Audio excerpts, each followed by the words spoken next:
ಹಾ ರೀ ಸರ್, ನಾವು ತಂದೆ ತಾಯಿಗೆ 3 ಜನ ಮಕ್ಕಳ್ರಿ ಸರ. ಓಕೆ, ವಿಷಯ ಏನಿದೆ ಅದನ್ನು ಹೇಳುವ. ಈಗ ಆಲ್ರೆಡಿ ನೀನು ಮಾತಾಡಿದೆಯಲ್ವಾ, ಸೊ ಹಾ ಮನೇಲಿ ರೀ ಈಗ ಸರ್. ಏನು ನಡೀತಾ ಇದೆ ಅದನ್ನು ಹೇಳುವ. ಹೌದ್ರಿ ಸರ್. ಮದುವೆ ಆಗಿ ಎಷ್ಟು ವರ್ಷ ಆಯಿತು? ಮದುವೆ ಆಗಿ 20 ವರ್ಷ ಆಯ್ತ್ರಿ ಸರ್. 20 ವರ್ಷದ ನಂತರ ಏನು ಸಮಸ್ಯೆನವ? 20 ವರ್ಷದ ನಂತರ ಎಷ್ಟು ಜನ ಮಕ್ಕಳು? ಇಬ್ರು ಅದಾರಿ ಸರ್. ಜೋರ ಮಾತಾಡಬೇಕು. ಇಬ್ರು ಮಕ್ಳು ಅದಾರಿ ಸರ್, ಓದ್ತಾರ. ಓಕೆ, ಅದೇ ಸಮಸ್ಯೆ ನಮ್ಮ ಏನು ಮನೆಯಲ್ಲಿ?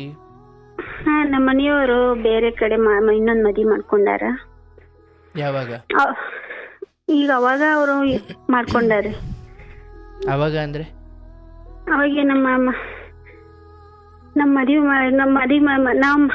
ಮದ್ವಿ ಮಾಡ್ಕೊತ ಮುಂಚೆನೆ ಒಂದ್ ಸ್ವಲ್ಪ ಅವ್ರು ಬೇರೆದವ್ರನ್ನ ಇಷ್ಟಪಟ್ಟಿದ್ರತ್ತ. ಸೊ ನಿಮ್ಮ ಮದುವೆ ಆಗೋಕ್ಕಿಂತ ಮುಂಚೆನೇ ನಿಮ್ಮ ಗಂಡ ಬೇರೆ ಮದುವೆ ಆಗಿದ್ರ ಬೇರೆಯವ್ರನ್ನ ಇಷ್ಟಪಟ್ಟಿದ್ರ? ಇಷ್ಟಪಟ್ಟಿದ್ರಂತ್ರಿ, ಅವ್ರನ್ನೇ ಮದ್ವಿ ಮಾಡ್ಕೊಂಡಾರ ಈಗ. ಅದಕ್ಕ ನಮ್ ಜೊತೆನೂ ಸ್ವಲ್ಪ ಬಾಳ ಅವರು ಜಾಸ್ತಿ ಮಾತಾಡಂಗಿಲ್ಲ, ಯಾವ ವಿಷಯನೂ ಹಂಚ್ಕೊಳಂಗಿಲ್ಲ. ಅಲ್ಲ, ಮದುವೆ ಆಗಿದ್ದು ಯಾವಾಗ ಅವರು? ಅವರು ನಮಗ್ ಗೊತ್ತೇ ಇಲ್ರಿ ಸರ್ ಇಲ್ಲಿವರೆಗೂ. ಸುಮ್ ಹಂಗ ಫೋನ್ ನೋಡಿ ಮಾತಾಡೋದ್ ನೋಡಿ ಅವ್ರು ಅಲ್ಲ, ಅನ್ಕೊಂಡಿದ್ದೇವ್ರಿ ಸರ್. ಈಗ ಅವರಿಬ್ರು ಮದುವೆ ಆಗಿರುವುದು ನಿಮ್ಮ ಮದುವೆ ಮುಂಚೆನಾ ಅಥವಾ 2 ವರ್ಷ ಆಯ್ತಾ, 3 ವರ್ಷ ಆಯ್ತಾ, ಎಷ್ಟು ಅವ್ರದ್ದು ಸಮಯ? ಅವರು ಬಾಳ ದಿನ ಆಯ್ತ್ರಿ ಸರ್. ಅದಕ್ಕೆ ಸಮಯ ಅಂತ ಗೊತ್ತಿಲ್ವಾ ನಿಮಗೆ? ಅವ್ರದ್ದು ಅಷ್ಟೊಂದು ಗೊತ್ತಿಲ್ಲ ರೀ ಸರ್. ಮತ್ತೆ ಮದುವೆ ಇತ್ತೀಚಿಗೆ ಆಗೈತಿ ಅಂತ ಹೆಂಗೆ ಹೇಳ್ತೀರಾ? ಇತ್ತೀಚಿಗೆ ಗೊತ್ತಾಗೈತ್ರಿ ಸರ್. ಅದೇ ಮದುವೆ ಆಗೈತಿ ಅಂತ ಹೆಂಗೆ ಹೇಳ್ತೀಯವ? ಅದೇ ಈಗ ಗೊತ್ತಾಗೈತ್ರಿ ಸರ್ ಹಿಂಗಾಗೈತೆ ಅನ್ನೋದು. ಅದು ಏನು ಹೆಂಗೆ ಹೇಳ್ತೀಯ? ನೀಗೇನು ಫೋಟೋ ನೋಡ್ದ ಅಥವಾ ಅವರಿಬ್ರು ಇರೋದು ನೋಡಿದ್ರ ಅಥವಾ ನಿಮ್ಮ ಮುಂದೆ ಮದುವೆ ಆದ್ರ ಹೆಂಗೆ ಹೇಳ್ತೀಯ ಅಂತ ನಾನು ಕೇಳ್ತಿರೋ. ಹಾ ರೀ, ನೋಡಿರಿ, ಫೋಟೋ ನೋಡಿದೇವ್ರಿ. ಏನು ಫೋಟೋ ನೋಡಿದ್ರಿ? ಇಬ್ರದ್ದು ಫೋಟೋ ನೋಡಿ. ಅವರಿಬ್ರದ್ದು ಫೋಟೋ ನೋಡಿದ್ರ? ಅದಕ್ಕ ಈ ತರ ಒಂಥರ ನಮಗ ಕೇಳ್ಬೇಕಲ್ವಾ ಯಾಕೆ ಮದುವೆ ಆದ್ರಿ ಇನ್ನೊಂದ ಅಂತ? ಅಂದಿವ್ರಿ, ಆದ್ರೂ ಅವ್ರು ಸರಿಯಾಗಿ ಮಾತಾಡ್ಲಿಲ್ಲ ರೀ ಸರ್. ದೊಡ್ಡವ್ರಿಗೆಲ್ಲ ಹೇಳಿಲ್ವಾ? ಹೇಳಿದೀವ್ರಿ ಸರ, ಅವರು ಸುಮ್ನೆ ಆದರು. ಅವರು ಸುಮ್ಮನೆ ಆದ್ರು ಅಂದ್ರೆ ಕೇಳಲಿಲ್ವಾ? ಆ ಅಜ್ಜಿಯವ್ರು ಇದ್ರಿ, ಅವ್ರೇ ಸುಮ್ನೆ ಇರ್ಲಿ ಬಿಡವ, ನಿಮ್ ಪಡಿ ನೀರು, ಅವ್ರ ಪಡಿಗೆ ಅವ್ರು ಇರ್ತಾರಂದ್ರು. ಯಾರು? ನಮ್ಮ ಅಜ್ಜಿಯವ್ರು. ಅಜ್ಜಿ ಅವರ? ಹಾ ರೀ. ಅಲ್ಲ, ನಿಮ್ಮ ಅಪ್ಪ ಅಮ್ಮ ಅವರ ಅಪ್ಪ ಅಮ್ಮ ಇಲ್ವಾ? ಅವ್ವ ನಮ್ ತಾಯಿಯವ್ರ ಅದಾರಿ, ಅವ್ರ ತಾಯಿ ತಂದಿಲ್ಲ ರೀ. ಲೆಕ್ಕತೆ ಆಯ್ತು. ನಿಮ್ಮ ಅಪ್ಪ ಅಮ್ಮ ಇಲ್ವನವ? ಅದಾರಿ, ತಾಯಿ ಅದಾರಿ. ಅಪ್ಪ ಇಲ್ವಾ? ಇಲ್ಲ ರೀ. ಓಕೆ, ನಿಮ್ಮ ತಾಯಿ ಕೇಳಲಿಲ್ವಾ? ಅವರು ಇಲ್ಲ ರೀ, ಅವರು ಏನು ಅನ್ಲಿಲ್ಲ, ಇರ್ಲಿ ಬಿಡವ ನಿಮ್ ಪಾಡಿ ನೀ ಅಮ್ಮ ಅದಾಳ, ಮಾಡ್ಕೊಂಡ್ ಸುಮ್ನೆ ಇರು ಅಂತಂದ್ರಿ. ಮಕ್ಕಳಿಗೆ ಎಷ್ಟು ವಯಸ್ಸು? ಈಗ ಒಬ್ಬವ ಸೆಕೆಂಡ್ ಇಯರ್ ಮುಗ್ದೈತ್ರಿ, BE ಓದಾಡ್ತಾರ ಇಬ್ರು. ಮಕ್ಳಿಗೆ ಗೊತ್ತಿಲ್ವಾ ಇದೆಲ್ಲ? ಗೊತ್ತೈತ್ರಿ, ಅವರು ಏನೋ ಹೇಳಂಗಿಲ್ರಿ, ಸುಮ್ನೆ ಇರ್ತಾರ.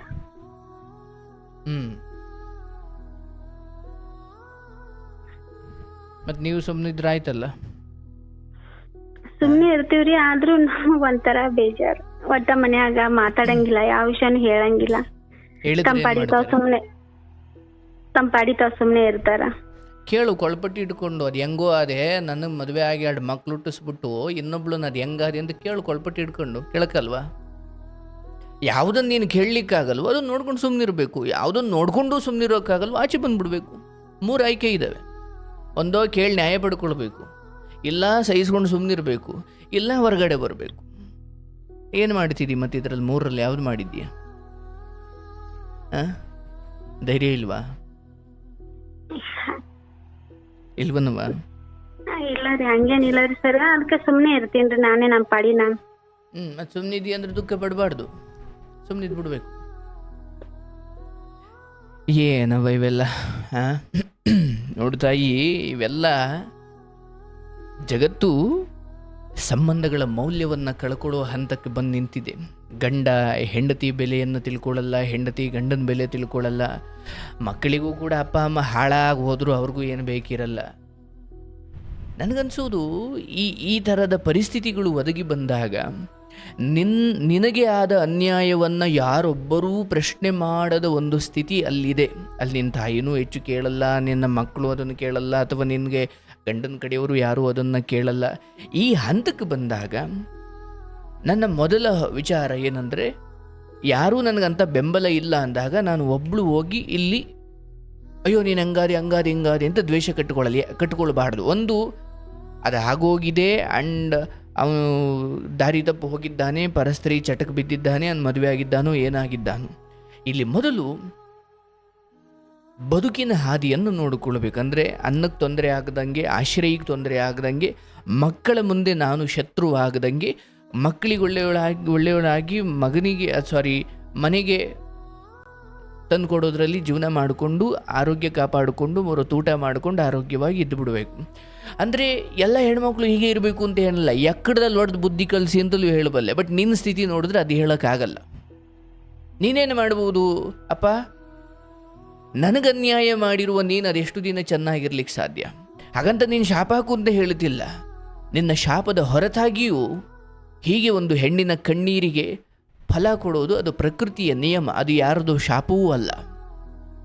ನಿಮಗೆ ಈ ಥರ ಸ್ಥಿತಿ ಒದಗಿ ಬಂದಾಗ ಭಗವಂತನ ಮೇಲೆ ಭಾರ ಹಾಕಿ, ಆಯಿತು ಈಗ ಯಾವ ದೊಡ್ಡ ಬೆಂಬಲ ನಿನಗಿಲ್ಲ, ಯಾರೂ ಕೊಳಪಟ್ಟಿ ಹಿಡಿದು ಕೇಳೋಕೆ ತಯಾರಿಲ್ಲ, ಯಾರು ಹೇಳಿದ್ರೂ ಆತ ಕೇಳೋಕೆ ತಯಾರಿಲ್ಲ, ಮಕ್ಕಳು ಕೇಳಲ್ಲ, ನಿನ್ನ ತಾಯಿ ಕೇಳಲ್ಲ, ಅಥವಾ ಗಂಡನ ಕಡೆಯವರು ಯಾರೂ ಕೇಳಲ್ಲ, ಯಾರೂ ಕೇಳದ ಈ ಸ್ಥಿತಿಯಲ್ಲಿ ನಾನು ಒಬ್ಬಳು ಕೇಳಿ ಎಲ್ರಿಗೂ ಕೆಟ್ಟವರಾಗೋದು ಯಾಕೆ?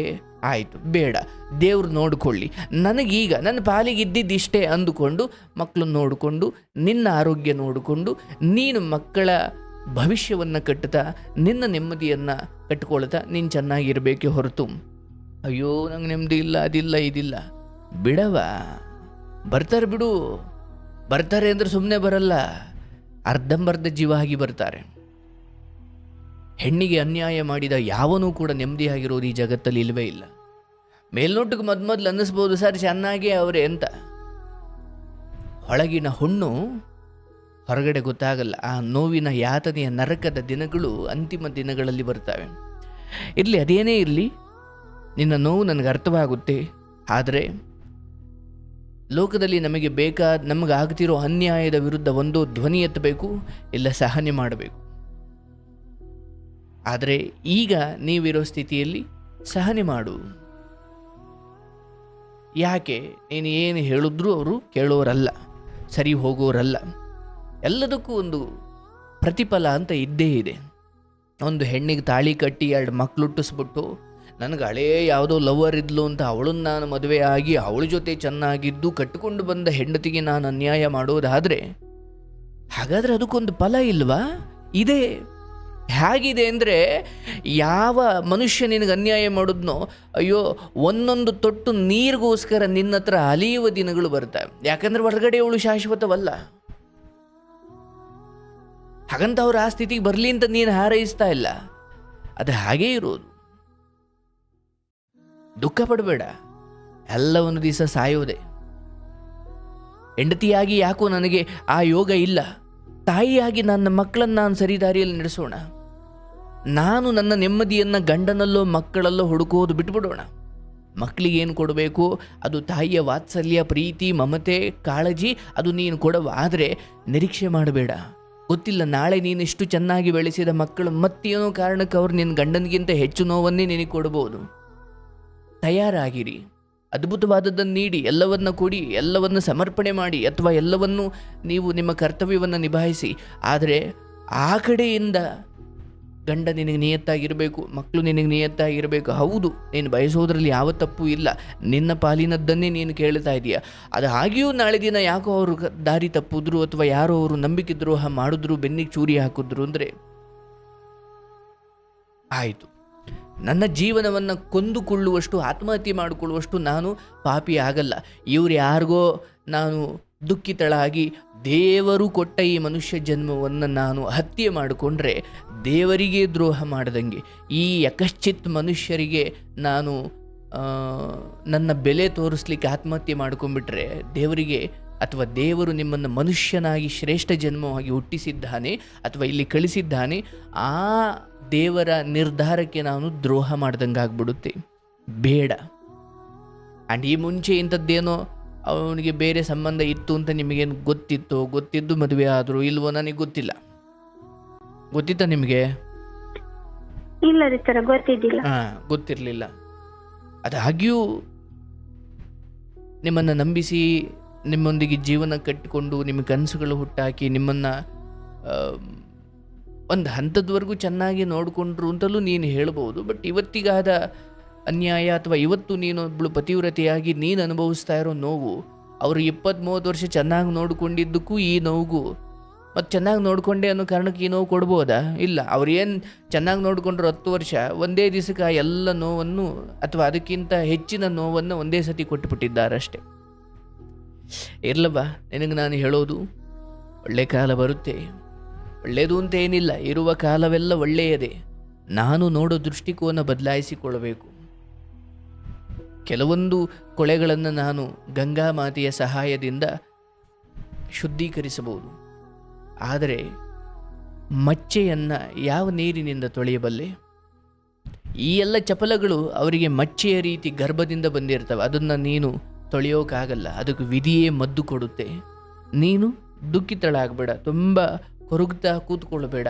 ಆಯಿತು, ಎಷ್ಟು ಜನ ಗಂಡ ಸತ್ತವರಿಲ್ಲ, ಎಷ್ಟು ಜನ ಗಂಡ ಬಿಟ್ಟು ಹೋದವರಿಲ್ಲ, ಎಷ್ಟು ಜನ ಗಂಡನಿಂದ ಅನ್ಯಾಯಕ್ಕೊಳಗಾಗಿ ಗಂಡನ ಪ್ರೀತಿ ನೆಮ್ಮದಿ ಸುಖ ಯಾವುದೂ ಇಲ್ಲದೆ ಮಕ್ಕಳು ನೋಡ್ಕೊಂಡು ಜೀವನ ಮಾಡ್ತಿದ್ದಾರೆ. ಆಯಿತು, ನಂದು ಒಂದು ಬದುಕು.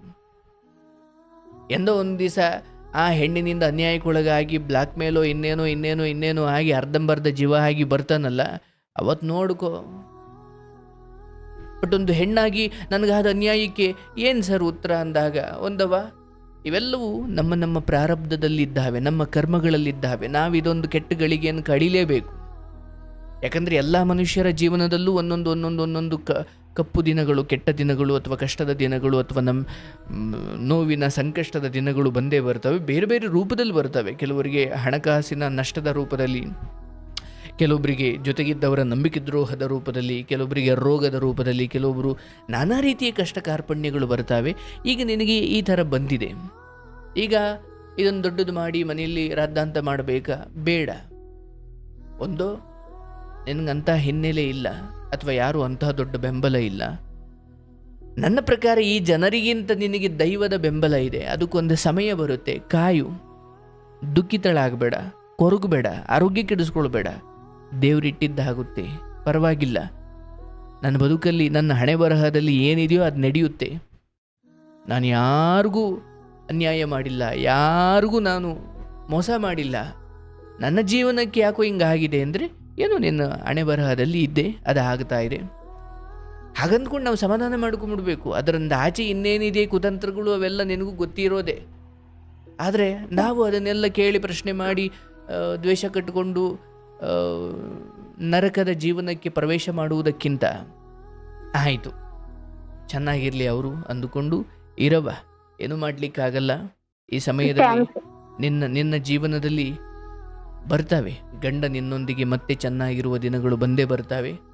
ಈಗ ಕ್ಷಮೆಯ ಧರಿತ್ರಿಯಾಗಿ ಭೂಮಿ ತೂಕದ ತಾಳ್ಮೆಯನ್ನು ಹೊತ್ತು ಸಹನೆ ಮಾಡು. ಈ ಸಮಯದಲ್ಲಿ ನಿನ್ನ ನಿಜವಾದ ತಾಳ್ಮೆ ಪರೀಕ್ಷೆಗಳು ನಡೀತವೆ. ಸಹನೆ ಮಾಡು. ಮಕ್ಕಳ ಭವಿಷ್ಯದ ಕಡೆ ಗಮನ ಕೊಡು. ಗಂಡನಿಗೆ ಏನು ಅಡುಗೆ ಮಾಡಿಡಬೇಕು, ಏನು ಮಾಡಿಡಬೇಕು, ಅದನ್ನು ನಿನ್ನ ಹೆಂಡತಿಯಾಗಿ ನಿನ್ನ ಕರ್ಮ ನೀನು ಕಳ್ಕೊಳ್ಳವ. ಅದನ್ನು ಮೀರಿ ಗೊಂತು ಕಿತ್ಕೊಂಡು ಹೋಗಿ ಕಂಡೋರು ಹೊಲದಲ್ಲಿ ಮೇಯುವ ಯಾವ ಜೀವಿಗಾದರೂ ಶಿಕ್ಷೆ ಇದ್ದೇ ಇದೆ. ಅದು ಸ್ವಲ್ಪ ತಡವಾಗಬಹುದು. ಹಸಿವು ನೀಗಿಸ್ಕೊಳ್ಬೇಕು, ದಾಹ ನೀಗಿಸ್ಕೊಳ್ಬೇಕು ಅಂತ ಕಂಡೋರು ಹೊಲದಲ್ಲಿ ಹೋಗಿ ಮೇಯ್ಲಿಕ್ಕೆ ಹೋದರೆ, ಕಂಡೋರು ಹೊಲದಲ್ಲಿ ಹೋಗಿ ನಾವು ಏನೋ ಹೊಟ್ಟೆ ತುಂಬಿಸ್ಕೊಳ್ಳಿಕ್ಕೆ ಹೋದರೆ ಜೀವವೇ ಹೋಗುವ ಪರಿಸ್ಥಿತಿ ಬರುತ್ತೆ. ಹೊಟ್ಟೆ ತುಂಬೋದಿರಲಿ, ಪ್ರಾಣವೇ ಇರಲ್ಲ. ಅಕ್ರಮದ ದಾರಿಯಲ್ಲಿ ಹೋದವ್ರ ಬದುಕೆಲ್ಲ ಅಷ್ಟೇನವ. ಆಯಿತು, ಅಂಥದ್ದೊಂದು ಒಳ್ಳೆಯ ಸಮಯ ಬಂದು ನಿನ್ನ ಗಂಡನೊಂದಿಗೆ ಚೆನ್ನಾಗಿರುವ ಗಳಿಗೆ ನಿನಗೆ ಕೂಡಿ ಬರಲಿ. ಬಟ್ ಅಕ್ರಮದ ದಾರಿಯಲ್ಲಿದ್ದು ಹೆಂಡತಿಗೆ ಅನ್ಯಾಯ ಮಾಡಿ, ಅಥವಾ ಅಕ್ರಮದ ದಾರಿಯಲ್ಲಿದ್ದು ಗಂಡನಿಗೆ ಅನ್ಯಾಯ ಮಾಡಿ, ಕೆಟ್ಟ ಮಾರ್ಗದಲ್ಲಿ ಹೋಗಿ ಅಥವಾ